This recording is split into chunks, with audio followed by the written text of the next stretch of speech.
Sebelumnya perkenalkan terlebih dahulu, nama saya Tiska Aja Maharani.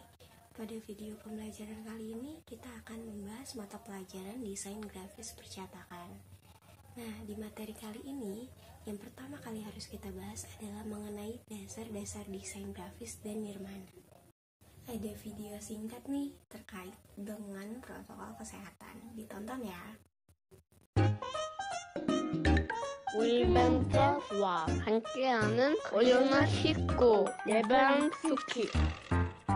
손을 깨끗이 씻어요.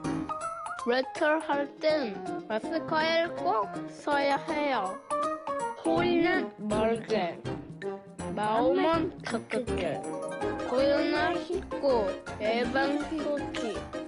우리 함께 지켜요. Itu tadi videonya, jadi diingetin sebenarnya jangan lupa untuk sering-sering cuci tangan dan pakai masker ya. Oke, kita lanjut aja ya ke materinya tentang dasar desain grafis dan nirmana. Pertama, kalian harus mengetahui dulu nih tujuannya apa sih untuk mempelajari ini. Ada dua kompetensi dasar yang harus kalian penuhi. Yang pertama, menerapkan dasar desain grafis dan nirmana. Dan yang kedua, membuat desain dengan menerapkan dasar desain grafis dan nirmana. Jadi, setelah pembelajaran kali ini, kalian akan ditugaskan untuk membuat suatu desain yang memiliki unsur-unsur dari dasar-dasar desain grafis. Oke, dimulai dari materi yang pertama, kita bahas tentang desain grafis. Apa sih desain grafis itu? Kalian masih ingat gak? Dari kata pertamanya desain itu berarti sebuah perancangan, di mana di sini ada suatu pekerjaan yang berhubungan dengan seni untuk mencapai tujuan tertentu. Nah, untuk mencapai tujuannya ini perlu adanya komunikasi untuk mencapainya.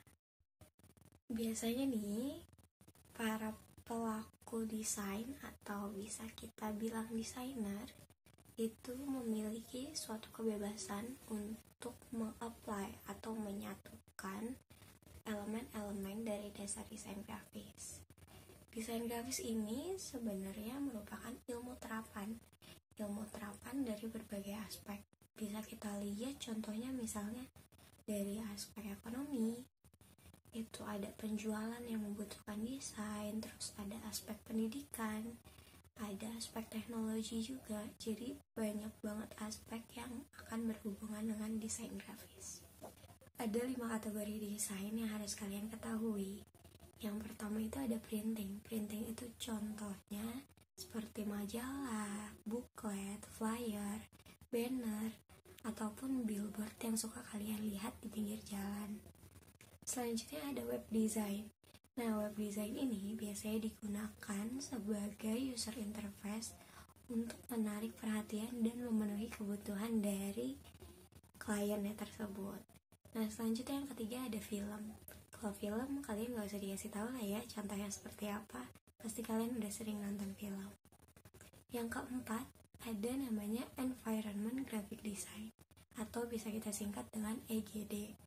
Nah, EGD ini contohnya seperti penataan ruangan, perancangan gedung, atau bahkan perancangan taman. Dan yang terakhir, ada desain produk atau pemaketan. Maket, kalian tahu maket? Nah, contoh simpelnya adalah ketika kalian membuat suatu produk, pasti produk tersebut butuh packaging yang menarik untuk menarik customer-nya agar membeli. Nah, itu salah satu contoh dari desain packaging atau bisa kita bilang dengan desain produk. Setelah mengetahui definisi dari desain grafis dan kategorinya, sekarang kita lanjut ke nirmana. Nah, nirmana ini diartikan sebagai tidak ada wujud. Tapi nirmana bisa membuat wujud dan membuat keindahan. Gimana sih maksudnya? Kita bahas sekarang ya. Nirmana memiliki arti tidak ada wujud. kemudian dapat berwujud menjadi sebuah rupa untuk memperoleh keindahan. Nah, jadi yang dimaksud kali ini adalah nirmana itu dapat menyatukan elemen-elemen nirmana seperti warna, pola, kesatuan, ritme, dan irama yang disatukan dengan elemen-elemen nirmana seperti garis, titik, gempal, dan yang lainnya, itu akan menjadi sebuah keindahan. Nah, dari penjelasan ini, kira-kira kalian paham nggak yang dimaksud nirmana itu apa sih? Jadi, dalam desain grafis, nirmana itu diartikan sebagai penyusunan atau pengorganisasian dari elemen-elemen visual nirmana. Seperti yang sudah disebutkan, ada beberapa elemen yang akan kita bahas nanti yang ketika disatukan itu akan mencapai warna, pola, kesatuan, irama, dan ritme tertentu sehingga membentuk keindahan. Nirmana sendiri terbagi menjadi dua. Yang pertama ada dwimatra atau dua dimensi. Mungkin nama lainnya sebagai nirmana datar. Dan yang kedua ada trimatra atau tiga dimensi. Dengan nama lain adalah nirmana ruang. Sekarang kita lanjut ke elemen-elemen nirmana. Ada 4 elemen nirmana yang harus kalian ketahui nih. Yang pertama ada titik. Yang kedua ada garis, yang ketiga ada bidang, dan yang keempat adalah gempal. Kita bahas dulu yang pertama ya. Yang pertama ada titik. Titik ini punya beberapa nama lain seperti noktah, dot, period, atau poin. Nah, dari titik ini dia memiliki bentuk bulat sederhana yang tidak memiliki dimensi. Biasanya dari titik dapat dikembangkan menjadi sebuah garis atau sebuah bidang. Seperti yang dijelaskan sebelumnya, biasanya kita mengenal titik sebagai bentuk bulat sederhana yang tidak memiliki dimensi.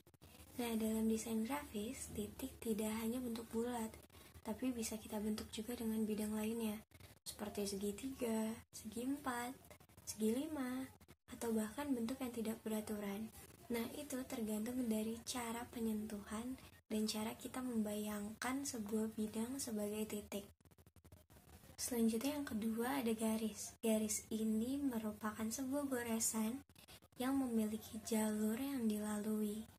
Nah, garis ini sebenarnya merupakan kumpulan dari titik atau titik yang berhimpitan yang memiliki pergerakan. Ada macam-macam garis yang kita ketahui, seperti garis tipis, garis tebal, garis lurus, garis melengkung. Nah, sekarang coba kita ambil contoh dari gambar yang satu ini. Menurut kalian, ini termasuk garis atau bukan? Nah, jawabannya benar ya, ini termasuk garis. Karena bisa kita lihat bahwa di sini ada kumpulan titik-titik atau ada titik yang berhimpitan dan melakukan pergerakan dari satu titik ke titik lainnya, sehingga menyebabkan terjadinya perbentukan dari garis.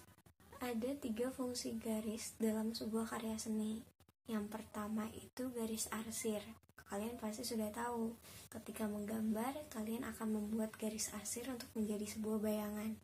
Nah, itu bisa digunakan dan menjadi fungsi yang baik untuk memberikan kesan bervolume pada gambar. Selanjutnya ada garis grafis.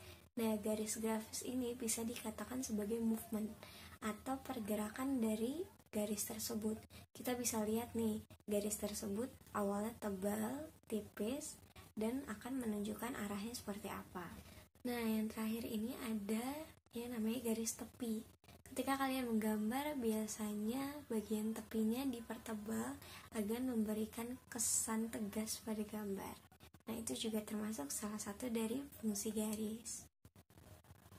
Selanjutnya ada bidang. Nah, bidang ini dibagi menjadi 2 bagian.